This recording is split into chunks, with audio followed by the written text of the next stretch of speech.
ಒಂದು ವಾರದಿಂದ ಮಗನ ವರ್ತನೆ ಬದಲಾಗಿರುವುದು ಗಮನಿಸಿದ್ದ ಮಮತಾ ಅವರು, ಶರಣ್ ಏನಾಯಿತು, ಯಾಕೆ ಇಷ್ಟೊಂದು ಡಿಸ್ಟರ್ಬ್ ಆಗಿದೆಯಾ ಎಂದು ದುಗುಡ ತುಂಬಿದ ದನಿಯಲ್ಲಿ ಕೇಳಿದರು. ಅವರಿಗೆ ಮಗ ಈ ರೀತಿ ದಿನದ 24 ಗಂಟೆಗಳ ಕಾಲ ಯಾವುದೋ ಚಿಂತೆಯಲ್ಲಿ ಕಳೆದು ಹೋಗಿರುವುದನ್ನು ಸಹಿಸಲಾಗುತ್ತಿಲ್ಲ. ಸೂರು ದಿಟ್ಟಿಸುತ್ತಾ ಮಲಗಿದ್ದ ಶರಣ್ ತನ್ನಮ್ಮನ ಪ್ರಶ್ನೆಗೆ ಎದ್ದು ಕುಳಿತವನು. ಅಮ್ಮ ಪ್ಲೀಸ್, ನನ್ನ ಏನು ಕೇಳಬೇಡ, ಸಾಧ್ಯ ಆದರೆ ನನ್ನ ಪಾಡಿಗೆ ನನ್ನ ಒಂಟಿಯಾಗಿ ಬಿಟ್ಟು ಬಿಡು ಎಂದು ಮನವಿ ಮಾಡಿದವನಿಗೆ ಸದ್ಯಕ್ಕೆ ಯಾರ ಜೊತೆಯಲ್ಲೂ ಮಾತನಾಡುವ ಮನಸ್ಸಿರಲಿಲ್ಲ. ಮಗನ ಮಾತಿಗೆ ಅಸಮಾಧಾನದ ನಿಟ್ಟುಸಿರು ಹೊರಗಟ್ಟಿದ ಮಮತಾ ಅವರು ಆಫೀಸ್ನಲ್ಲಿ ಏನಾದರೂ ಸಮಸ್ಯೆ ಆಗಿದೆಯಾ ಎಂದು ಅಕ್ಕರೆಯಿಂದ ವಿಚಾರಿಸುತ್ತಾ ಅವನ ಪಕ್ಕದಲ್ಲಿ ಕುಳಿತಾಗ, ಅಮ್ಮ ಅರ್ಥ ಮಾಡ್ಕೊ, ನನಗೀಗ ಯಾರ ಜೊತೆಯಲ್ಲೂ ಮಾತನಾಡುವ ಮನಸ್ಸಿಲ್ಲ, ಹೊರಡು ನೀನು ಎಂದು ಸಿಡುಕಿದ. ಬಟ್ ಮಗನ ಮಾತನ್ನು ಒಪ್ಪದ ಮಮತಾ, ಹಾಗಂದರೆ ಹೇಗಾಗುತ್ತೆ ಶರಣ್, ನೀನು ಈಗಾಗಲೇ ಆಫೀಸ್ಗೆ ಹೋಗಿ 3 ದಿನ ಆಗ್ತಾ ಬಂತು, ಯಾಕೆ ಏನಾಯಿತು ಅಂತ ಕೇಳಿದರೆ ಈ ರೀತಿ ನನ್ನ ಬಾಯಿ ಮುಚ್ಚಿಸಿ ಹೊರಗಡೆ ಕಳಿಸಿ ಬಿಡ್ತಿದ್ಯಾ, ಏನಾಗಿದೆ ನಿಂಗೆ ಎಂದು ಅವನನ್ನು ರಮಿಸುವಂತೆ ಕೇಳಿದಾಗ ಸಿಟ್ಟಾದ ಶರಣ್, ಅಮ್ಮ ಹೇಳಿದ್ದು ಅರ್ಥ ಮಾಡ್ಕೊ ಅಂದರೆ ಅರಿತುಕೊಳ್ಬೇಕು. ಮನೆಯಲ್ಲಿ ನಿನ್ನ ಕಣ್ಣ ಮುಂದೆ ಇದ್ದರೆ ತಾನೇ ನೀನು ಹೀಗೆ ಕೇಳಿದ್ದನ್ನೇ ಕೇಳ್ತಾ ಹಿಂಸೆ ಮಾಡೋದು.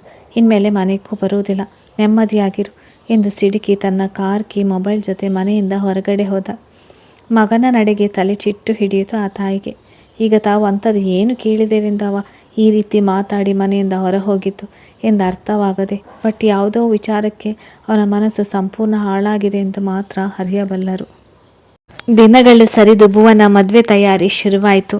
ವರುಣ್ ಟ್ರಿಪ್ ಹೋಗಿ ಬಂದಮೇಲೆ ಅವಳಿಗೆ ಇಷ್ಟವಿಲ್ಲದ ಕೆಲಸ ಮಾಡುತ್ತಿರಲಿಲ್ಲ. ಹಾಗಾಗಿ ಮದುವೆ ಬಟ್ಟೆ ಒಡವೆ ತರಲು ಹೋದಾಗಲೂ ಅವನು ಗೈರಾಗಿದ್ದ. ತಾನು ಅವಳ ಮುಂದೆ ಸುಳಿದ ಪ್ರತಿ ಬಾರಿಯೂ ಭುವನ ಕಣ್ಣುಗಳು ತುಂಬಿ ಬರುತ್ತಿದ್ದವು. ಹಾಗಾಗಿ ಮದುವೆ ಮುಗಿಯುವವರೆಗೂ ತಾನು ಸಾಧ್ಯವಾದಷ್ಟು ಅವಳಿಂದ ಅಂತರ ಕಾಪಾಡಿಕೊಳ್ಳುವುದು ಒಳ್ಳೆಯದೆಂದು ನಿರ್ಧಾರ ಮಾಡಿದ್ದ. ಇದರಿಂದ ಭುವನಾಗೂ ಸ್ವಲ್ಪ ನೆಮ್ಮದಿ ಸಿಕ್ಕಿತ್ತು. ಈಗೀಗ ಅವಳು ಸಹ ತನ್ನ ಬದುಕಿನಲ್ಲಿ ನಡೆದ ದುರಂತವನ್ನು ಮರೆತು ಮನೆಯವರ ಜೊತೆ ಖುಷಿಯಿಂದ ಸಮಯ ಕಳೆಯಲು ಶುರು ಮಾಡಿದ್ದಳು. ಅಂದು ಆರತಿ ರಘುರಾಮ್ ಅವರ ಮನೆಯಲ್ಲಿ ಇಲ್ಲದ ಕಾರಣ ಭುವನ ಆರವ್ನ ಕರೆದುಕೊಂಡು ಬರಲು ಅವನ ಸ್ಕೂಲಿನ ಬಳಿ ಬಂದಿದ್ದಳು. ಕೋ ಇನ್ಸಿಡೆನ್ಸ್ ಎನ್ನುವಂತೆ ಶರಣ್ ಸಹ ಮಗುವನ್ನು ನೋಡಲು ಬಂದಿದ್ದ. ಮಗ ಯಾವಾಗ ಸ್ಕೂಲ್ ಕಾಂಪೌಂಡ್ ದಾಟಿ ಹೊರಗಡೆ ಬರುವನೋ ಎಂದು ಕಾಯುತ್ತಿದ್ದಾಗ ಭುವನ ಅವನ ಮುಂದೆ ಹಾದು ಹೋಗಿದ್ದು ಕಂಡು ಅವಳ ಕೈ ಹಿಡಿದ ಶರಣ್ ಅರೆ ನಿಮಿಷದಲ್ಲಿ ಅವಳನ್ನು ಕಾರಿನಲ್ಲಿ ಕೂರಿಸಿ ತಾನು ಸಹ ಅವಳ ಜೊತೆ ಕುಳಿತಿದ್ದ. ಮಗ ಬರಲು ಇನ್ನೂ 5 ನಿಮಿಷ ಸಮಯ ಇದ್ದುದರಿಂದ ಶರಣ್ ಏಕಾಏಕಿ ನಡೆಗೆ ಹೆದರಿ ಹರಣಿಯಾದ ಭುವನ, ಶರಣ್ ಏನು ಮಾಡ್ತಿದ್ದೀರಾ ಎಂದವಳಿಗೆ ಅವನ ರೂಪ ಕಂಡು ಕರುಳು ಕಿವುಚಿದಂತೆ ಆಗಿತ್ತು. ಅಸಮಾಧಾನ ದಟ್ಟ ಉಸಿರನ್ನು ಹೊರಗಟ್ಟಿ, 2 ನಿಮಿಷ ಬಂಗಾರಿ, ಬಂದ, ಅವನನ್ನು ಕರ್ಕೊಂಡು ನಾನು ಇಲ್ಲಿಗೆ ಬರ್ತೀನಿ ಎಂದು ಮಗು ಸ್ಕೂಲಿನ ಗೇಟಿನ ಬಳಿ ಬಂದಿದ್ದು ಕಂಡು ಕಾರಿನಿಂದ ಇಳಿದು ಹೋದಳು. ಅವಳ ಮಾತಿನಲ್ಲಿದ್ದ ಗಾಂಭೀರ್ಯ ಕಂಡು ಅವಳು ಬಂದೇ ಬರುವಳು ಎಂಬ ನಂಬಿಕೆ ಮೂಡಿದ್ದರಿಂದ ತನ್ನ ಕಾರಿನಲ್ಲೇ ಕುಳಿತಿದ್ದ ಶರಣ್ 5 ನಿಮಿಷದ ನಂತರ ಹೇಳಿದಂತೆ ಆರವ್ ಜೊತೆ ಶರಣ್ ಕಾರಿನಲ್ಲಿ ಬಂದು ಕೂರುವ ಭುವನ ಮಗುವನ್ನು ಅವನ ತೊಡೆ ಮೇಲೆ ಕೂರಿಸಿ ಸುಮ್ಮನುಳಿದಳು. ಅಂಕಲ್, ನನ್ನ ನೋಡೋಕ್ಕೆ ಇವತ್ತು ಬಂದ್ರ ಎಂದು ತನ್ನ ಪುಟ್ಟ ಕಂಗಳನ್ನು ಪಿಳಿಗುಟ್ಟಿಸುತ್ತಿದ್ದ ಕೇಳಿದಾಗ, ಹಾ ಬಂಗಾರಿ, ಮನಸ್ಸಿಗೆ ನೆಮ್ಮದಿ ಇಲ್ಲದಾಗಲೆಲ್ಲ ನಿನ್ನ ನೋಡ್ಬೇಕನ್ನಿಸುತ್ತೆ ಕಣೋ, ಅದಕ್ಕೆ ಇಲ್ಲಿ ಬಂದು ಬಿಟ್ಟಿದ್ದೀನಿ ಎಂದು ತನ್ನ ಪುಟ್ಟ ಕಂದನ ಕೆನ್ನೆ ಮಮತೆಯಿಂದ ಮುತ್ತಿಟ್ಟು ಹೇಳಿದವನು ತನ್ನ ಪಕ್ಕದಲ್ಲಿ ಕುಳಿತಿದ್ದ ಭುವನ ಕಡೆ ನೋಡಿದ. ಅವಳು ಈಗಲೂ ಅವನ ಕಡೆ ನೋಡದೆ ತನ್ನ ಪಾಡಿಗೆ ತಾನು ಎತ್ತಲ ನೋಡುತ್ತಾ ಕುಳಿತಿರುವುದು ಕಂಡು, ಇವತ್ತು ನಿನ್ನ ಕರ್ಕೊಂಡೋಗೋದಕ್ಕೆ ಅತ್ತೆ ಬಂದಿದ್ದಾಳೆ, ಅಜ್ಜ ಮಮ್ಮ ಮನೆಯಲ್ಲೇ ಇಲ್ವಾ ಎಂದು ಮುದ್ದು ಮಾಡುತ್ತಾ ಕೇಳಿದಾಗ, ಮಮ್ಮ ಅಪ್ಪ ಅಜ್ಜಿ ಮನೆಗೆ ಹೋದವರೆ, ಅಜ್ಜ ಅಮ್ಮಮ್ಮನ ಕರ್ಕೊಂಡು ಎಲ್ಲೋ ಹೋದವ್ರೆ, ಅದಕ್ಕೆ ಅತ್ತೆ ಬಂದಿರೋದು ಎಂದು ತನ್ನ ತೊದಲು ಭಾಷೆಯಲ್ಲಿ ನುಡಿದಾಗ ನಿಟ್ಟುಸಿರೊಂದು ಹೊರಗಟ್ಟಿದ ಶರಣ್, ಭುವನ, ಈಗಲಾದರೂ ನಿನ್ನ ಜೊತೆ ಮಾತನಾಡುವುದಕ್ಕೆ ಅವಕಾಶ ಮಾಡಿಕೊಡ್ತೀಯಾ ಎಂದು ಮನವಿ ದನಿಯಲ್ಲಿ ಕೇಳಿದಾಗ ತನ್ನ ಫೋನ್ನಲ್ಲಿ ಕಾರ್ಟೂನ್ ಪ್ಲೇ ಮಾಡಿ ಆರೋಗ್ಯ ಕೈಗೆ ಕೊಟ್ಟಳು. ತಮ್ಮ ಮಾತುಗಳು ಆ ಪುಟ್ಟನ ತಲೆಗೆ ಹೊಕ್ಕುವುದು ಬೇಡ ಎಂಬ ಕಾರಣಕ್ಕೆ. ಆರೋ ಫೋನ್ನಲ್ಲಿ ಕಾರ್ಟೂನ್ ಪ್ಲೇ ಆದ ಖುಷಿಯಲ್ಲಿ ಅದರಲ್ಲಿ ಮಗ್ನನಾದ. ಈಗ ಶರಣ್ ಕಡೆ ಚೂಪು ನೋಟ ಬೀರಿದ ಭುವನ, ಏನಿದು ನಿಮ್ಮ ಅವತಾರ ಶರಣ್ ಎಂದು ಮುಖ ಬಿಗಿದು ಪ್ರಶ್ನೆ ಮಾಡಿದಳು. ನೀಟಾಗಿ ಶೇವ್ ಕಾಣದ ಗಡ್ಡ, ಕೆದರಿದಂತೆ ಆಗಿದ್ದ ಅವನ ತಲೆಗೂದಲು, ತುಂಬ ದಿನದಿಂದ ನೆಟ್ಟಾಗಿ ನಿದ್ರೆ ಮಾಡಿಲ್ಲ ಎಂದು ಸಾರಿ ಹೇಳುತ್ತಿದ್ದ ಅವನ ಕಣ್ಣಿನ ಸುತ್ತ ಇದ್ದ ಡಾರ್ಕ್ ಸರ್ಕಲ್, ಸೊರಗಿ ಹೋಗಿದ್ದ ಅವನ ದೇಹ ಕಂಡು ಅವಳನ್ನೇ ದೀನವಾಗಿ ದಿಟ್ಟಿಸಿದ ಶರಣ್, ಈಗಲೂ ನೀನು ವರುಣ್ನ ಮದುವೆ ಆಗುವ ನಿರ್ಧಾರದಿಂದ ಹಿಂದೆ ಸರಿಯುವುದಿಲ್ವಾ ಎಂದು ಅವಳ ಕಣ್ಣಲ್ಲಿ ಕಣ್ಣಿಟ್ಟು ಕೇಳಿದವನಿಗೆ, ನೋ, ನಾನು ಅವನನ್ನೇ ಮದುವೆ ಆಗ್ತೀನಿ, ಆಗಬೇಕು ಕೂಡ, ಪ್ಲೀಸ್ ಮತ್ತೆ ಮತ್ತೆ ನೀವು ಈ ವಿಷಯ ಮಾತನಾಡ್ತಾ ನನಗೆ ಹಿಂಸೆ ಮಾಡಬೇಡಿ. ನೀವು ನನ್ನ ಬದುಕಿನ ಬಗ್ಗೆ ಯೋಚನೆ ಮಾಡ್ತಾ ಈ ರೀತಿ ಕೊರಗುವುದು ನನಗೆ ಇಷ್ಟ ಆಗ್ತಿಲ್ಲ ಶರಣ್. ದಯವಿಟ್ಟು ವಾಸ್ತವನ ಒಪ್ಪಿಕೊಳ್ಳಿ ಎಂದು ಗಟ್ಟಿ ದನಿಯಲ್ಲಿ ನುಡಿದವಳ ಕಣ್ಣಿನಲ್ಲಿದ್ದ ವೇದನೆ, ಹತಾಶೆ, ಅಸಹಾಯಕತೆ ಶರಣ್ ಅರಿವಿಗೆ ಬರುತ್ತಿದ್ದರು. ಅವನು ಏನೂ ಮಾಡದಂಥ ಪರಿಸ್ಥಿತಿಯಲ್ಲಿ ಕಟ್ಟಿ ಹಾಕಿದ್ದಳು ಭುವನ. ಇದೇ ನಿನ್ನ ಕೊನೆ ನಿರ್ಧಾರಣ ಎಂದು ಗಂಭೀರವಾಗಿ ಕೇಳಿದಾಗ, ಎಸ್. ತೃಪ್ತಿ ಅಕ್ಕನ ಲೈಫ್ನಲ್ಲಿ ಸಂಭವಿಸಿದ ಘಟನೆ ಮತ್ತೆ ನನ್ನ ಲೈಫ್ನಲ್ಲಿ ಸಂಭವಿಸಬಾರದು ಅಂದರೆ ನಾನು ಮಾಡಿರುವ ನಿರ್ಧಾರ ಸರಿ ಇದೆ ಎಂದಳು ದೃಢವಾಗಿ. ಬಟ್ ಶರಣ್ ಅವಳ ಕಿವಿ ಬಳಿ ಬಾಗಿ 5 ನಿಮಿಷಕ್ಕೂ ಹೆಚ್ಚಿನ ಸಮಯ ಅದೇನೋ ಹುಸುರಿ. ವರುಣ್ ನಿನ್ನ ಕುತ್ತಿಗೆಗೆ ತಾಳಿ ಕಟ್ಟುವ ಕೊನೆ ಕ್ಷಣದಲ್ಲಿ ನಿಂಗೆ ನಿನ್ನ ನಿರ್ಧಾರ ಬದಲಿಸುವ ಅವಕಾಶ ಇರುತ್ತೆ. ಆ್ಯಂಡ್ ನಾನು ನಿನ್ನ ಜೊತೆ ಇರ್ತೀನಿ ಕಣೋ ಎಂದವನಿಗೆ ಅದು ಯಾಕೆ ತನ್ನ ಬದುಕಿನ ಬಗ್ಗೆ ಇಷ್ಟೊಂದು ಚಿಂತೆ, ಕಾಳಜಿ ಎಂದು ತಿಳಿಯದೆ ಹೋದಳು ಭುವನ. ಅಕ್ಕ, ಇಂಥ ಹುಡುಗನ ಪಡೆಯುವುದಕ್ಕೆ ಪುಣ್ಯ ಮಾಡಿದೆ ಕಣೆ. ಬಟ್ ಪರಿಸ್ಥಿತಿ, ನಮ್ಮವರ ಮನಸ್ಥಿತಿಗಳು ನಿಮಗೆ ಅನುಕೂಲಕರವಾಗಿರಲಿಲ್ಲ ಅಷ್ಟೇ ಎಂದು ತನ್ನೊಳಗೆ ಉಸಿರಿ. ನಿಮಗೆ ನನ್ನ ಮೇಲೆ, ನನ್ನ ಲೈಫ್ ಮೇಲೆ ಇರುವ ಕನ್ಸರ್ನ್ಗೆ ಥ್ಯಾಂಕ್ಸ್ ಶರಣ್. ಬಟ್ ಮತ್ತೆ ನೆನಪಿರಲಿ, ಪದೇ ಪದೇ ಆರವನ್ನ ಮೀಟ್ ಮಾಡೋದಕ್ಕೆ ಹೇಗೆ ಸ್ಕೂಲ್ ಹತ್ರ ಬರಬೇಡಿ. ಮಿಸ್ ಆಗಿ ಏನಾದರೂ ನಮ್ಮ ಮನೆಯ ಗಂಡಸರ ಕಣ್ಣಿಗೆ ನೀವು ಆರವ್ ಜೊತೆ ಇರೋದು ಕಂಡ್ರೆ ದೊಡ್ಡ ರಾಧ ಅಂತ ಮಾಡಿಬಿಡ್ತಾರೆ ಎಂದು ಎಚ್ಚರಿಸಿ. ಬಂಗಾರಿ, ಇನ್ನು ನಾವು ಹೊರಡೋಣ. ಅಂಕಲ್ಗೆ ಪಪ್ಪಿ ಕೊಟ್ಟು ಬಿಡಿ ಎಂದವಳ ಮಾತಿಗೆ ಸರಿ ಎಂದು ಮುದ್ದಾಗಿ ತಲೆ ಆಡಿಸಿದ ಆರವ್ ಶರಣ್ನ ಕೆನ್ನೆಗೆ ತುಟಿಯೊತ್ತಿ ಬಾಯ್ ಅಂಕಲ್ ಎಂದು ಭುವನ ಜೊತೆ ಕಾರಿನಿಂದ ಕೆಳಗಿಳಿದಾಗ ಹತಾಶೆ ನಿರಾಸೆಯಿಂದ ಅವರಿಗೆ ಕೈ ಬೀಸಿ ಬಾಯ್ ಎಂದಿದ್ದ ಶರಣ್. ಮಗುವನ್ನು ಕಾರಿನಲ್ಲಿ ಕೂರಿಸಿಕೊಂಡ ಭುವನ ಅವನಿಗೆ ಕಣ್ಣಿನಲ್ಲಿ ಹೋಗಿ ಬರುವುದಾಗಿ ಸನ್ನೆ ಮಾಡಿ ಕಾರ್ ಸ್ಟಾರ್ಟ್ ಮಾಡಿದ್ದು ಕಂಡು ಅವ ಮತ್ತೊಮ್ಮೆ ಬಾಯ್ ಎಂದು ಕೈ ಬೀಸಿದ. ಭುವನ ಕಾರ್ ಮರೆಯಾಗುವ ಹೊರಗೂ ಅದನ್ನೇ ನೋಡ್ತಲಿದ್ದ ಶರಣ್.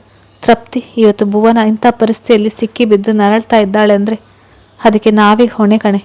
ನಾವು ನಮ್ಮ ಪ್ರೀತಿನ ನಮ್ಮ ಮನೆಗಳಲ್ಲಿ ಹೇಳದೆ ಅಷ್ಟೆಲ್ಲ ಮುಂದುವರಿಯಬಾರದಿತ್ತು ಅನಿಸುತ್ತೆ ಎಂದು ಪಶ್ಚಾತ್ತಾಪದಿಂದ ನುಡಿದವನ ಹೃದಯ ಸಂಕಟ, ಹತಾಶೆಯಿಂದ ನಲುಗಿತು.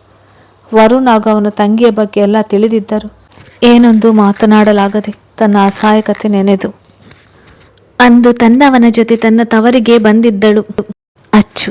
ಮನೆ ಮಗಳ ಮದುವೆಗೆ ತನ್ನ ತವರಿನವರನ್ನು ಆಮಂತ್ರಿಸಲು ತನ್ನ ಅಪ್ಪ ಅಮ್ಮನಿಗೆ ಕಾರ್ಡ್ ಕೊಟ್ಟು ಮದುವೆಗೆ ಇನ್ವೈಟ್ ಮಾಡಿ ನಂತರ ಮೀನಾಕ್ಷಿ ಅವರ ಮನೆಗೆ ಬಂದಿದ್ದರು.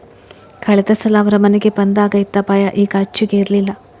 ತನ್ನವನ ಜೊತೆ ಸಾತ್ವಿಕ್ ಮನೆಗೆ ಬಂದ ಅಚ್ಚು ಹೃದಯ 6 ನಿಮಿಷ ಭಾವುಕತೆಯಿಂದ ಕನಲಿತು. ಆ ಮನೆಯಲ್ಲಿ ಸಾತ್ವಿಕ್ ಅವಳ 1000 ನೆನಪುಗಳು. ಅವಳ ಎದೆಯಲ್ಲಿ ಇನ್ನೂ ಮಾಸದೆ ಹಸಿರಾಗಿದ್ದರೆ ಅವನ ಜೊತೆ ಇದೇ ರೀತಿ ತನ್ನ ಮುಂದಿನ ಬದುಕು. ಈ ಮನೆಯಲ್ಲಿ ಎಂದು ಅದೆಷ್ಟು ರಾತ್ರಿ ಹಾಸಿಗೆ ಮೇಲೆ ಹೊರಳಿ ಸುಂದರವಾಗಿ ಎಳೆದಿದ್ದ ಕನಸುಗಳು ಹಗಲುಗನಸಾಗಿ ಉಳಿದು ಬಿಟ್ಟಿದ್ದವು. ಸಾತ್ವಿಕ್ ಹೆಸರು ನೆನಪಾದಾಗಲೆಲ್ಲ ಅವಳಿಗಾಗುವ ನೋವು, ಯಾತನೆಯನ್ನು ಸಹಿಸಲಾಗದೆ ಮನುಷ್ಯನಿಗೆ ಇಷ್ಟೆಲ್ಲ ವರ, ಶಾಪ ಕರುಣಿಸಿರುವಾಗ ನೋವು ಹೆಚ್ಚಾದಾಗ ಅದನ್ನು ಮರೆಯುವಂಥ ವರ ಯಾಕೆ ಕರುಣಿಸದೆ ಹೋದ ಆ ಭಗವಂತ ಎಂದೆನಿಸುತ್ತಿದ್ದವಳಿಗೆ. ತನ್ನವಳನ್ನು ಸೂಕ್ಷ್ಮವಾಗಿ ಗಮನಿಸುತ್ತಿದ್ದ ರಾಮ್, ಮುದ್ದು, ನಾನಿದಕ್ಕೆ ನೀವಿಲ್ಲಿಗೆ ಬರೋದು ಬೇಡ ಅಂದಿದ್ದು ಎಂದು ಗದರಿದಂತೆ ಹೇಳಿದ.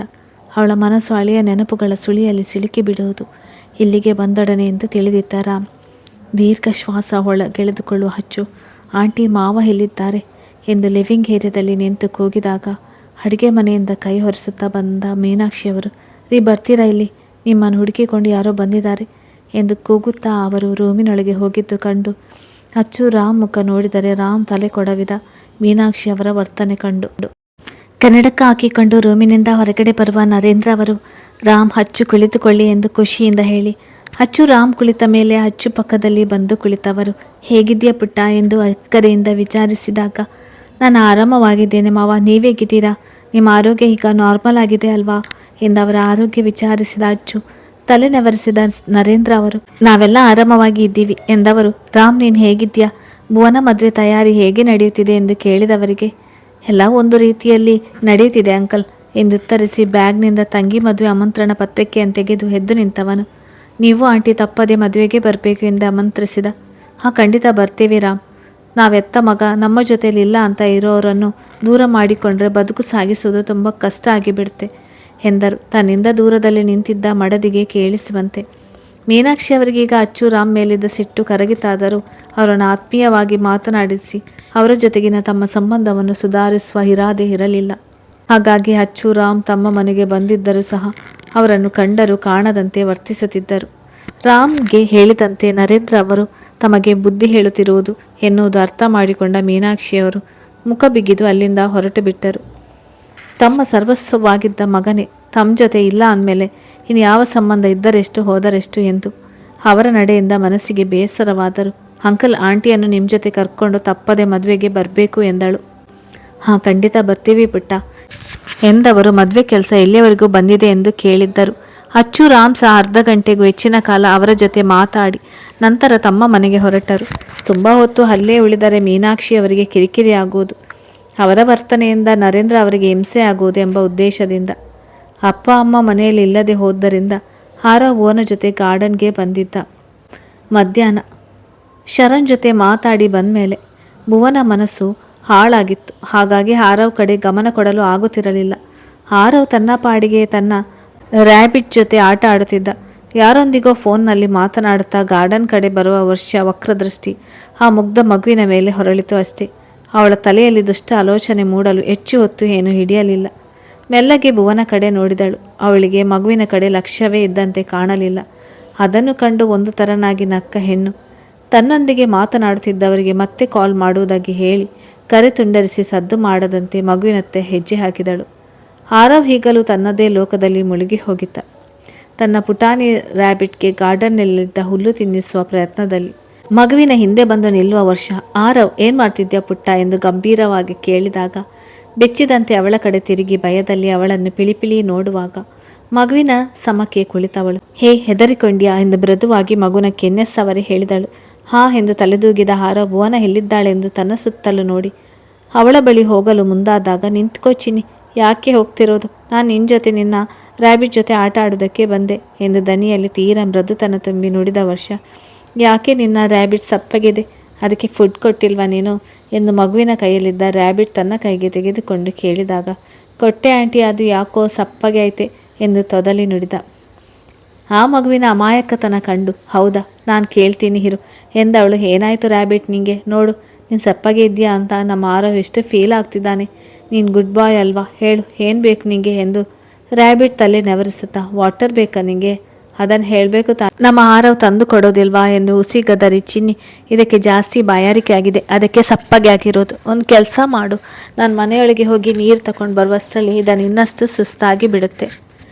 ಅದಕ್ಕೆ ನೀನು ಸ್ವಿಮ್ಮಿಂಗ್ ಪೂಲ್ನಲ್ಲಿರುವ ನೀರನ್ನು ಸ್ವಲ್ಪ ಕುಡಿಸಿಕೊಂಡು ಬಂದು ಬಿಡು, ಇಲ್ಲಾಂದರೆ ತುಂಬ ಸುಸ್ತಾಗಿ ಬಿಡುತ್ತೆ ಎಂದು ತನ್ನ ಕೈಯಲ್ಲಿದ್ದ ರ್ಯಾಬಿಟ್ ಮಗುವಿನ ಕೈಗೆ ಕೊಟ್ಟಳು. ಅವನ ಮುಖವನ್ನೇ ನೋಡುತ್ತಾ, ಇವತ್ತು ನಿನ್ನ ಕಾಪಾಡೋದಕ್ಕೆ ಈ ನಿನ್ನ ಸ್ಟೆಪ್ ಮದರ್ ಇಲ್ಲ ಕಣು ಎಂದು ಮನದಲ್ಲೇ ಕಿಡಿಕಾರಿ. ಅವಳ ಮಾತನ್ನು ನಂಬಿದ ಆರವ್ ಸರಿ ಆಂಟಿ ಎಂದವನು ತನ್ನ ಕೈಯಲ್ಲಿದ್ದ ರ್ಯಾಬಿಟ್ ತಲೆ ಸವರುತ್ತಾ, ಸಾರಿ ರ್ಯಾಬಿಟ್, ನಿಮಗೆ ಬಾಯಾರಿಕೆ ಆಗಿದೆ ಅಂತ ನನಗೆ ಗೊತ್ತಿಲ್ಲ ಎಂದು ತನ್ನ ಗೊಂಬೆ ರ್ಯಾಬಿಟ್ ಬಳಿ ಕ್ಷಮೆ ಕೇಳುತ್ತಾ ಪುಟ್ಟ ಪುಟ್ಟ ಹೆಜ್ಜೆ ಇಟ್ಟು ಹೋಗುವಾಗ, ಆರವ್ ಕಡೆಯಿಂದ ಹೋಗೋ ಪುಟ್ಟ, ಆ ಕಡೆ ಕಾಲು ಜಾರುತ್ತೆ ಎಂದು ಮೃದುವಾಗಿ ಎಚ್ಚರಿಸಿದ ವರ್ಷ ಮಗುವಿಗೆ ತಿಳಿಯದಂತೆ ಮಗುವಿನ ಹಿಂದೆ ಹೆಜ್ಜೆ ಹಾಕಿ ಆರವ್ ಬಾಯಾರಿಕೆಗೆ ಆಗಿದ್ದ ರ್ಯಾಬಿಟ್ಗೆ ನೀರು ಕುಡಿಸಲು ಸ್ವಿಮ್ಮಿಂಗ್ ಪೂಲ್ನೊಳಗಿದ್ದ ಮೊದಲ ಮೆಟ್ಟಿಲಿನ ಮೇಲೆ ಹೆಜ್ಜೆಯುರಿ ತುಸು ಬಾಗಿದೊಡನೆ ಮಗುವನ್ನು ಅದರೊಳಗೆ ಕಣ್ಣು ಮುಚ್ಚಿ ತೆರೆಯೋ ಹೊತ್ತಿಗೆ ತಳ್ಳಿಬಿಟ್ಟಳು ದುಷ್ಟೆ. ಆ ಮಗುವನ್ನು ರಾಮ್ ಜೀವನದಿಂದ ದೂರ ಮಾಡಿದರೆ ಅಚ್ಚುವನ್ನು ದೂರ ಮಾಡಲು ಅಷ್ಟೇನು ಸಮಯ ಬೇಕಾಗದು ಎಂಬ ಇರಾದೆಯಲ್ಲಿ ವರ್ಷ ಮಗುವನ್ನು ನೀರಿನಲ್ಲಿ ತಳ್ಳುವುದಕ್ಕೂ ರಾಮ್ ಕಾರ್ ಮನೆ ಅಂಗಳದಲ್ಲಿ ಬಂದು ನಿಂತಿದ್ದಕ್ಕೂ ಸರಿಯಾಗಿ ಒಂದೇ ಆಯಿತು. ರಾಮ್ ಕಾರ್ ಬಂದಿದ್ದನ್ನು ಕಂಡ ಕೂಡಲೇ ಅಲ್ಲಿಂದ ನುಣುಚಿಕೊಂಡಿದ್ದಳು ವರ್ಷ. ತನ್ನವನ ಜೊತೆ ಕಾರಿನಿಂದ ಇಳಿದ ಅಚ್ಚು ಭುವನ ಗಾರ್ಡನ್ನಲ್ಲಿ ಕುಳಿತಿರುವುದನ್ನು ಕಂಡಳು.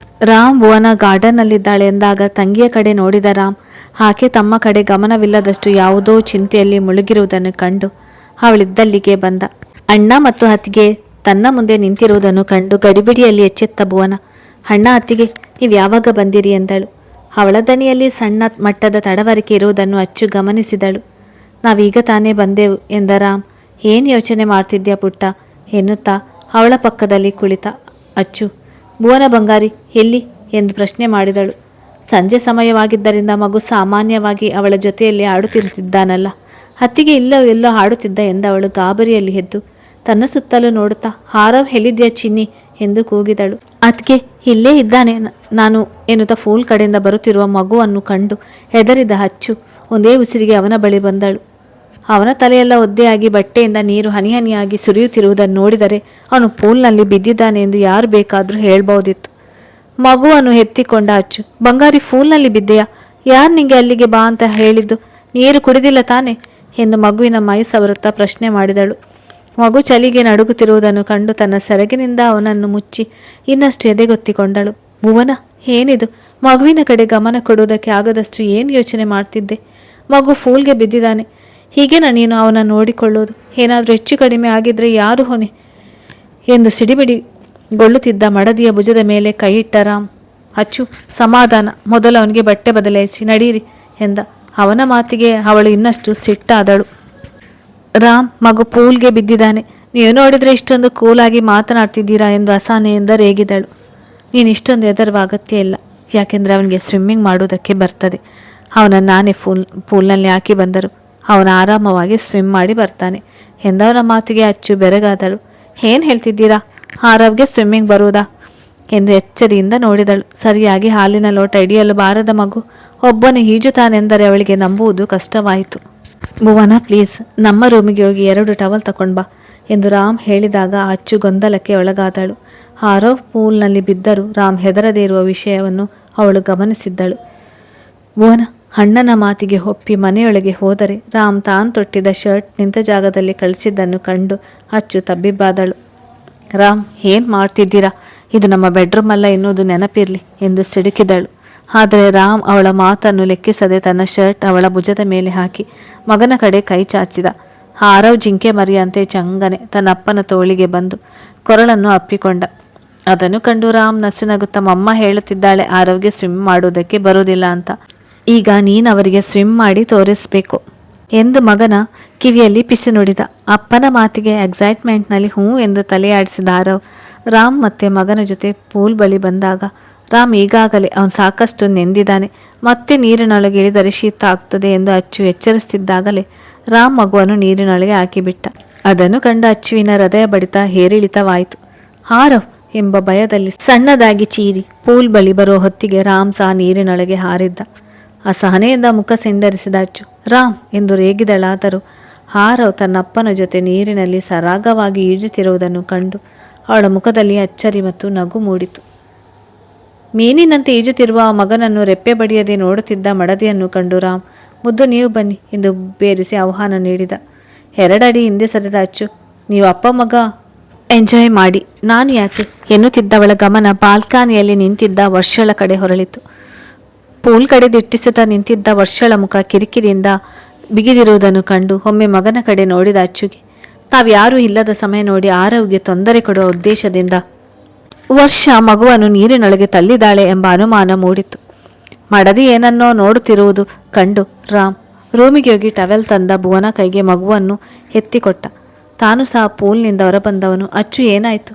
ಏನು ಯೋಚನೆ ಮಾಡ್ತಿದ್ದೀರಾ ಎಂದು ಗೊಂದಲದಲ್ಲಿ ಪ್ರಶ್ನೆ ಮಾಡಿದ. ತನ್ನವನ ದನಿ ಕೇಳಿ ಎಚ್ಚೆತ್ತ ಅಚ್ಚು ಏನಿಲ್ಲ ಎಂದು ಪೂಲ್ ಕಡೆ ನೋಡಿ, ಬಂಗಾರಿಯಲ್ಲಿ ಎಂದಳು.